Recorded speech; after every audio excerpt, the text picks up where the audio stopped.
In this video, I'm going to share some of my extra keyboard shortcuts that I use all of the time. Now, the first one is Command and T to trim to selection. So I've made a selection there, Command and T, and it will trim that clip down to the selection. Really helpful if you are just wanting to pull something out quickly and move it along. Now remember, because Pro Tools is a non-destructive editor, if we trim that and we move it, we can pull it back out again. We would only come a cropper if we rendered this down as a new, smaller file.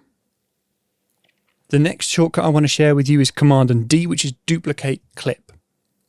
So this is just duplicating clips, similar to the loop function, but it's generated separate clips as opposed to looping within the clip.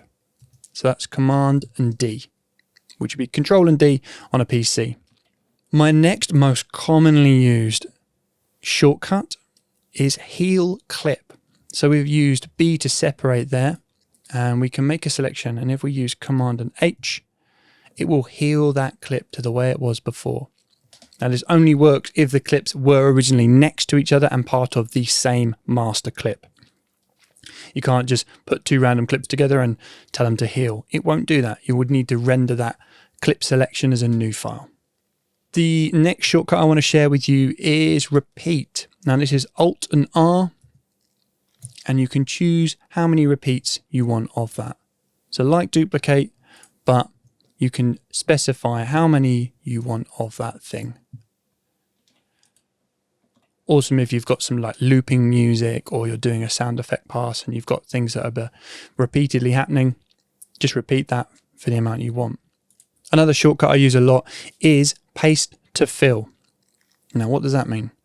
We'll make a selection here, copy, using just C, and then I'm going to make a selection here, and I'm going to use Control, Alt and V on a PC and Command, Alt and V on a Mac.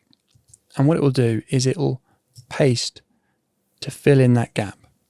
Now if I'd have just hit V there to paste, it would paste the entire clip.